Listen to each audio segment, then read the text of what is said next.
Então vamos lá. Hoje é uma das aulas mais chatinhas, mas é rápida, beleza? Deve ser só alguns slides, acho que são 16 slides. Vai ser sobre tecido conjuntivo, ou seja, sangue. Sim, sangue também é um tecido conjuntivo, porque ele possui matriz e possui muitas células nele. Então vamos lá. Sangue, eu vou começar falando primeiramente pelas funções principais dele. Comunicação, o transporte de hormônio. O nosso corpo funciona por hormônio. Tudo, né, a comunicação de todo o nosso sistema acontece através de hormônios, como a gente sabe. Fome, sede, o que seja, entendeu? Tudo vem através de hormônio e tudo passa de uma parte a outra através do sistema sanguíneo. E agora uma das funções principais mesmo é o transporte de gases, que é o oxigênio e o CO2, ou seja, o oxigênio entra nas nossas células para acontecer a respiração celular e o corpo funcionar, como a gente já estudou, e o CO2 sai, porque de certa forma não pode ficar no nosso corpo, então nosso sangue manda fora.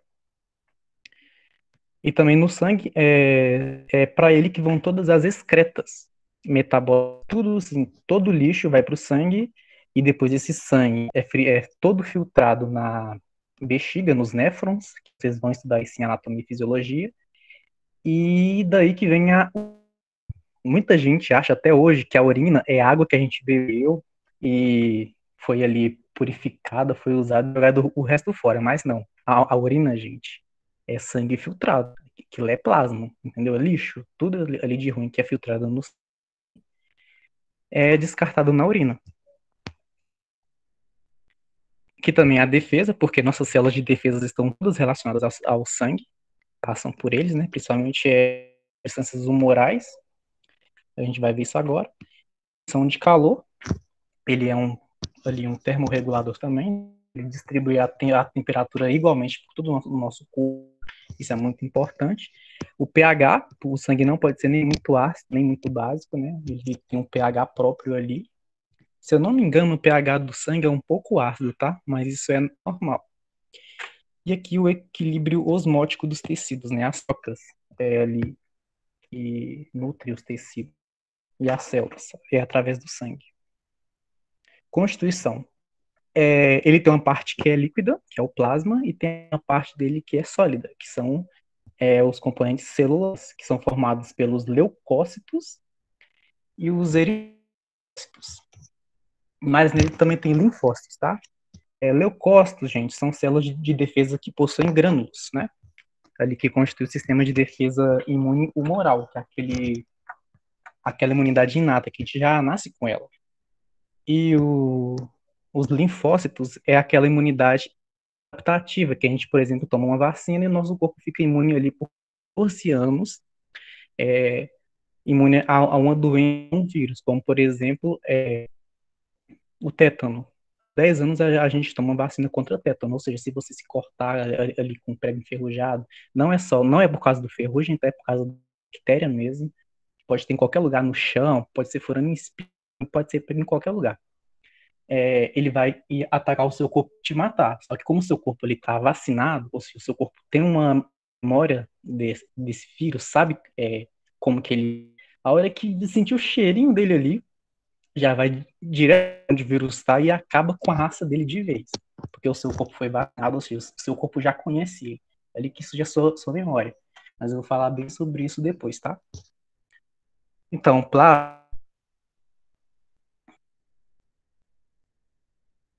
é constituído por uma parte aquosa, que é cheio de componentes orgânicos e inorgânicos também. Os inorgânicos, né, são os gases, os eletrônicos, que a gente já viu que o sódio, o cálcio, o magnésio, que ele faz o nosso corpo funcionar, como por exemplo o músculo precisa de cálcio, né? Como vocês já estudaram isso. E também tem os componentes orgânicos, que são os nutrientes, né? Aminoácidos, lipídios, glicose, etc. Aqui se a gente vê uma lâmina de sangue, vai ter muitos eritrócitos que são as hemácias, tá, gente? São chamadas também de eritrócitos. É graças a elas que o sangue é vermelho. São tantos, bilhões, bilhões, trilhões no nosso sangue, por isso que ele é vermelho. A gente já vê o sangue dessa cor aqui, ó. Esse amarelo é puro plasma. E tudo isso aqui são bilhões e trilhões de hemácias, que ela é vermelha justamente por causa do tal, porque no nosso sangue tem ferro, vocês sabem disso. Quando esse ferro entra em contato com oxigênio, os gases que ele transporta, ele vai e sofre uma oxidação e muda de cor, ele fica vermelho, avermelhado. E aqui vocês estão vendo leucócitos, né, que são as células de defesa, que são bem pouquinho disso aqui tudo, alguns são células de defesa. E esses pequenininhos aqui, rosinha, são plaquetas, que tem uma função especial ali, que é de reparo, né? Nosso corpo, gente, ele sofre lesão o tempo todo, porque a nossa corrente sanguínea, o sangue, ele muita pressão, ele viaja muito rápido, uma pressão muito forte. Isso causa no sangue o tempo inteiro. Então, elas estão o tempo todo ali reparando os vasos sanguíneos. Que é a leucemia? É um tipo de câncer no qual tem uma deficiência nessas plaquetas, nesse sistema de reparar. Então, o sangue ele vai ali em alta pressão, os vasos sanguíneos, e as plaquetas não reparam. Então, imagina, o corpo fica ali em estado muito horrível. Vamos falar sobre cada um. Primeiro, as hemácias, ou eritrócitos. Nos mamíferos, são células sem. Tá? Porque nos mamíferos em específico, Germano é bom para essa aqui em verdadeiro ou falso. Porque em outros animais, como as aves, por exemplo, eles têm um núcleo, tá? Mas nos humanos, o núcleo, ele é achatado, esse formato bicôncavo, tá? Que vocês podem ver o dela, tem tipo um buraquinho achatado, e isso aí é o bicôncavo, tá? Isso aqui ajuda a captar os gases que as hemácias transportam. Ela é muito pobre em orgânico, tá, gente? Tem muita pouco organelo, e quando tem assim, nossa, é muito atrofiado. E a vida útil dela é muito baixa, tá? Aqui nas aves, como eu já falei, possui núcleo, mas nos mamíferos não possui núcleo. Como é que funciona essa troca gasosa do alvéolo pulmonar, né, dos pulmões para o sangue? Devido à diferença de pressão, a gente já viu isso. As hemácias, ela tem muita afinidade com os gases CO2, O2, né? Então, através de uma pressão ali do ar, esse O2, como eu estou mostrando aqui, ele passa para os capilares, são vasos sanguíneos mais fininhos, e grudam nas hemácias, porque ela tem muita afinidade. Então, ela capta esse gás e leva embora. E, ao mesmo tempo, tem gás chegando. Por quê? As hemácias vão jogar esse O2, que é o oxigênio, nas células que precisam ali, nos tecidos, e depois eles vão capturar o CO2, que não pode ficar ali, e vai passar pela corrente sanguínea toda e trazer de volta. Mas aqui é ao contrário, esse CO2 vai sair do pulmão, enquanto o O2 entra, o sangue leva embora, e ele joga nas células e traz de volta o CO2 que vai embora. Então, uma coisa muito importante que o Germano gosta de falar, que a massa tem muito mais afinidade pelo CO2 do que pelo O2. Ou seja, o CO2 ele gruda muito fortemente. Inclusive, se você estiver em um ambiente onde tem muito CO2, esse CO2 vai tomar o lugar do O2, então não vai levar oxigênio para os tecidos. Né? E isso é muito perigoso. Leucócitos. Como eu falei, os leucócitos eles representam ali só 1% do sangue, do que tem no amostra de sangue. E eles são divididos em dois grupos, que são os granulócitos, que são os que possuem grânulos, né? E os agranulócitos, são os que não possuem grânulos. E esses agranulócitos são chamados de linfócitos, como eu já falei, que são aquele sistema de defesa. Linfócito T, linfócito B, tá? Então vamos falar agora sobre o primeiro. Lembrando, leucócito, tá? Células transitórias do sangue, ou seja, eles transitam entre um tecido e outro, quando necessário. Os granulócitos, eles apresentam secreção, como a gente viu em secreção de vesícula, eles têm muitas vezes inclusive na imagem deles, são assim, ó, cheio de vesículas por ele todo, repleto de vesículas. E o núcleo dele tem esse formato muito feio, estranho. Isso aqui, gente, é um núcleo só, tá? É só um núcleo. Só que ele é todo deformado, formando vários lóbulos, tá? Tem apenas um núcleo, tá? Não tem muitos núcleos. Só que tem esses formatos estranhos, formando vários lóbulos, que são um núcleo só. Que núcleos irregulares. Vamos falar primeiro sobre os neutrófilos, que é um tipo de granuloma. Eles são os mais numerosos que tem no nosso corpo, tá? Os primeiros a chegar em uma infecção. Se for o dedo no espinho ali, o primeiro que chega é o neutrófilo. Eles fazem parte ali da unidade inata, que é aquela unidade que já nasce com ela, a sua primeira linha de defesa do corpo, tá? Através da citose, vocês sabem que é quando a célula come ali o micro-organismo e tal, ele mata a bactéria, mas ao mesmo tempo ou seja, ele mata a bactéria e se suicida nesse processo. E nesse ele vai e forma o pus. É assim que o pus é formado, tem uma lesão, se machucou e deu pus. Gente, o pus é algo bom, não é algo. Por quê? Com pus você sabe que seu corpo está combatendo uma infecção. Vai ter vermelhidão, vai ter muita dor, vai. Só que o pus ele combatendo uma infecção. Você vai e toma um anti-inflamatório. O que o anti-inflamatório faz? Ele chega e impede isso. Ele impede que seu corpo faça uma defesa. Então a bactéria ainda. Vocês estão entendendo? Então tem gente que toma anti-inflamatório para qualquer coisa, não toma, só quando for realmente necessário, for muita dor, ou um excesso. Tá? E isso o professor fala em imunologia. Na aula, gente, não toma anti-inflamatório à toa. Vocês estão impedindo o seu corpo de proteger ele. Então, como eu falei, eles formam com o próprio corpo deles e com bactérias e também com o plasma, né? Aquela parte líquida lá. Então, uma fotinha dele, do neutrófilo. Agora vamos pro próximo. Alguma dúvida até vocês estão entendendo de boa? Tô falando muito rápido, vou tentar falar um pouco mais devagar.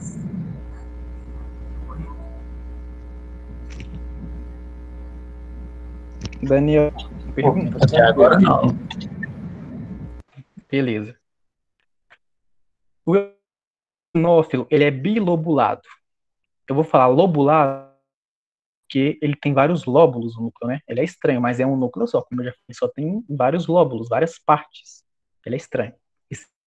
Como ele aqui tem só duas, então ele é bilobulado.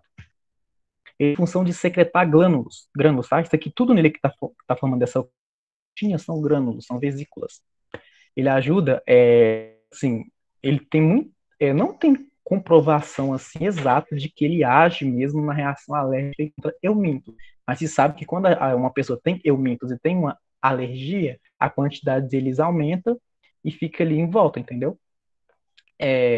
Só que assim, a função dele primordial, a principal, é no combate de eumintos. Eles secretam grânulos ali que combatem os eumintos. Que o Germano costuma perguntar a função, quantos núcleos tem, etc. Eles são responsáveis pelo combate de aumentos. Basófilos. Ele causa vasodilatação. Eu já até expliquei isso na aula sobre tecido conjuntivo. Quando tem a infecção, os neutrófilos que capturaram ali, formaram pus, eles vão abrir os basófilos. O que o basófilo faz? Ele causa uma vasodilatação, um inchaço, tá? E esse inchaço causa tal, mas atrai o macrófago. O que o macrófago faz? Come aquela bactéria toda, tá? Então precisa ter esse passo a passo aí. Então ele causa vasodilatação e os grânulos que ele secreta, essas vesículas do duto, estimulam uma resposta alérgica e inflamatória. E graças a esses grânulos que acontece ali uma inflamação, né? Às vezes ele exagera, né, causando uma reação alérgica. Isso não é bom, é ruim. Então é sempre uma faca de dois gumes. Ele tem um núcleo no formato de um rim.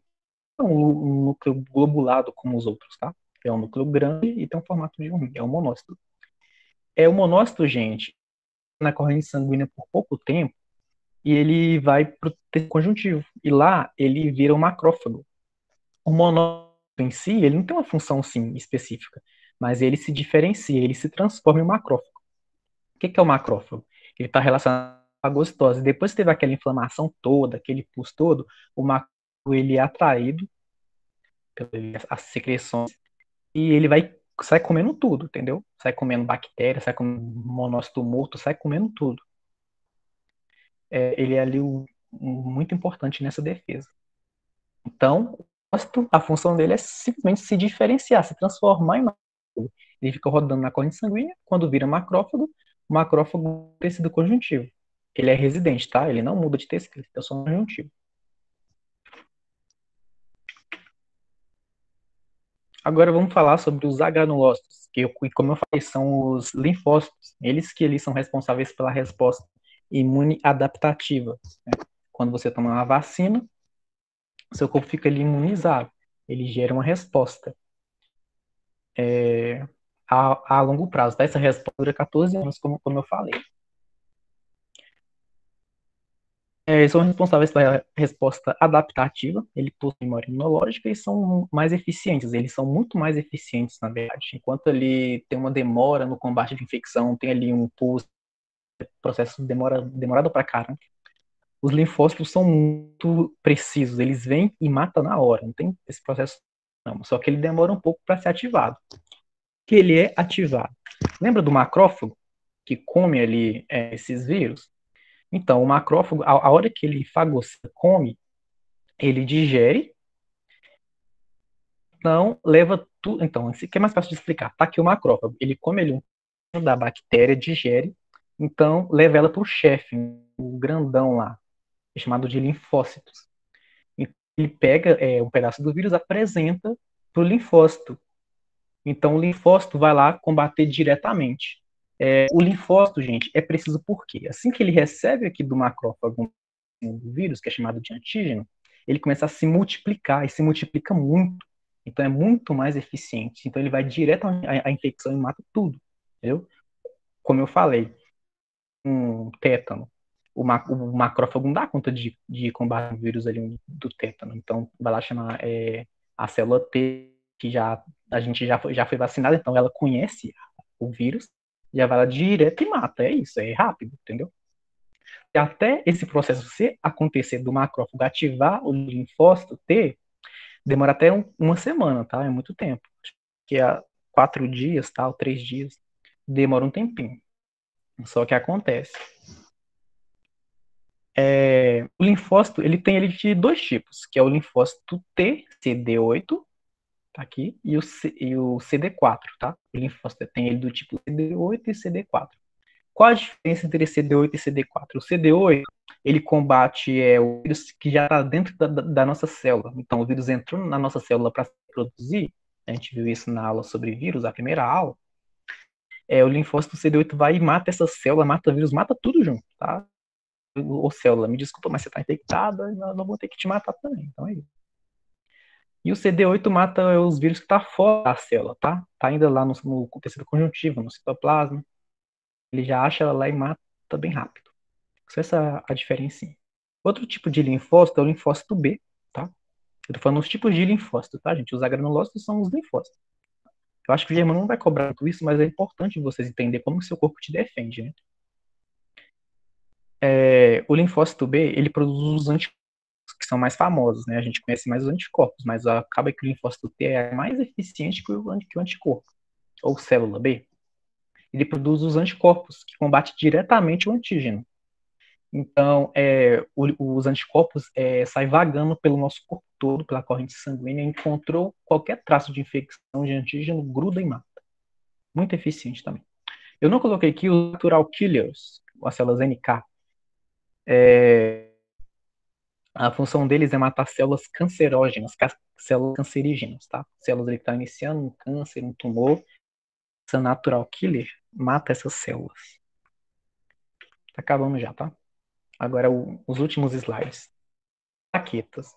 São fragmentos de citoplasma que se origina de um megacariota. Ou seja, tem uma célula grandona que chama megacariócito. Ela é enorme, gigante. Ela fica o tempo todo se desmanchando, pedacinhos dela soltam e cai na corrente sanguínea, tá? Isso é a plaqueta. Ela é originária de um megacariócito, que é uma célula grande. Então, a plaqueta são pedacinhos de célula. Elas têm núcleo, tá, também. E qual que é a principal função dela? É de reparar vasos sanguíneos e causar a coagulação do sangue. Quando a gente machuca, faz um corte, não sangra pro resto da vida. O corte para de sangrar do nada e se regenera. Por quê? Por causa das plaquetas. Essas pequenininhas aqui, ó, são minúsculas. A gente acha a hemácia pequena e as plaquetas são minúsculas. Assim que ela detectou que tem uma ferida, um buraco, ela já vai entra em contato com o conjuntivo. E a hora que ela gruda nas fibras que tem no tecido conjuntivo, é mais fácil de explicar. Então, aqui está o tecido conjuntivo foi rompido. Tá um pouco embaçado, mas dá para ver, né? Então, as plaquetas vão grudar nessas fibras aqui do conjuntivo e vão formar ali um tampão plaquetário. Misturado com fibras, essas fibras que vão ativar ela. Nesse processo, ela faz uma agregação. Aqui não mostrando, mas as plaquetas também pegam as hemácias e gruda as hemácias aqui, entendeu? Ela forma literalmente uma bola cheia de plaqueta, de sangue, de hemácia, então tampa o buraco, então vai lá e para de sangrar. Isso acontece em algumas etapas. Eu acho que o Germano na aula ele explicou cada etapa. Tem a vasoconstrição, que vai acontecer, o vaso ele vai se diminuir o volume dele para parar de sangrar. Depois as plaquetas um tampão, então forma o coágulo, né? E o coágulo sanguíneo é porque a plaqueta tem muito. Deixa eu colocar aqui. Dá para ver melhor aqui. Então ela forma uma rede depois, né? E essa rede, através de uma cola que ela tem, muito rica em fibras adesivas, ela se ativa, né? Quando entra em contato com o conjunto, forma uma rede aqui. Essa rede sai capturando tudo e forma uma bola. Então, depois que isso aqui acontece, ela secreta uma substância chamada, eu sei que vira fibrina, tá? Fibroglobulina, esqueci o nome realmente, mas eu sei que essa substância se diferencia em fibrina. O que essa fibrina faz? Faz o sangramento parar, né? Ela faz essa bola aqui. E por último, acontece uma regressão do coágulo. O coágulo, ele é digerido. Por quê? Se o coágulo não for digerido, a hora que entrar dentro de um capilar, que é um vaso menor que tem, vai causar uma trombose, ou seja, vai ficar uma perna, uma bola enorme, causar uma elefantise ali, e é perigoso até morrer. Que nem uma trombose no cérebro causa derrame. É perigoso. Mas no slide do explica passo a passo certinho, bonitinho pra vocês. Alguma dúvida? Eu sei que o Germano, nessa prova, gente, ele vai cobrar um pouco sobre esses. Eu acho não. Eu não sei, né? Eu acho porque geralmente é assim que ele faz, né? Eu não vou dar certeza porque eu não sei se ele mudou esse. Ele cobra um pouco sobre esse mecanismo de coagulação, que vocês têm que saber, né? Que é graças às plaquetas, que são ricas em glicoproteínas adesivas, a hora que entra em contato aqui com o tecido conjuntivo, né? Atrai fibras ali, forma uma rede que para o sangramento, causa coagulação. Tem um passo a passo, né? Ele também deve perguntar sobre os granulócitos e os agranulócitos, mas é coisa básica. Não deve ser complicado. Então, os pontos principais aqui, tá? Então, essa parte do sangue é bem de boas. Não tem muita coisa para estudar. Só que vocês têm que, com cuidado, cada um desses nomes, tá? E as funções. Basófilos, que eles fazem. Só que deve isso principalmente na aula para gravação aqui. E deve cobrar isso principalmente